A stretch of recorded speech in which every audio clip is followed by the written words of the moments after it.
Alrighty, we've wired the solenoid latch to the incoming cable from the control box. So one goes to red and the green one goes to the blue one. So green and blue are ground, red and one are positive voltage. So before we join the cables to the motor and before we seal it all up, let's just have a look over at the control box, and I've already pulled in the 4-core cable here. So we've got the ground going to the center left screw down terminal and the one going to the far left screw down terminal. This is extremely important. If you wire it the other way around, you can blow up, well, wreck this carrier board here. So, and I've done that, so please don't do it. So that's a carrier board designed in Australia, and the brains is this board here, the ESP32. It slots on top.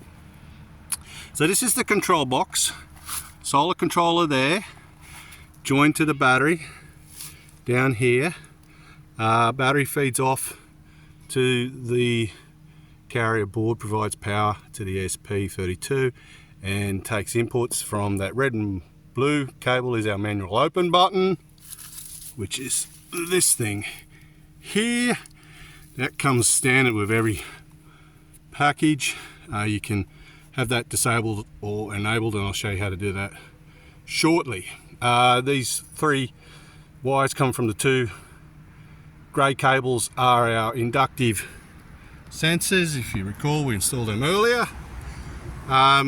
These ones here are basically the power coming from the battery into the power will go through this switch here. It's a circuit breaker there for protection, but it also operates as a switch. So we turn on, we've got power going to the ESP32, we've got power on the carrier board, etc. The other 2 screw down terminals are for the motor. Doesn't matter whether you put 2 or 3, wherever you put them, it does not matter. We will deal with that shortly. But let's check to see if our solenoid latch works properly. Hopefully you should be able to hear a noise behind us telling us that the latch is activated when we hold this button down for about a second. First we've got to turn the power on.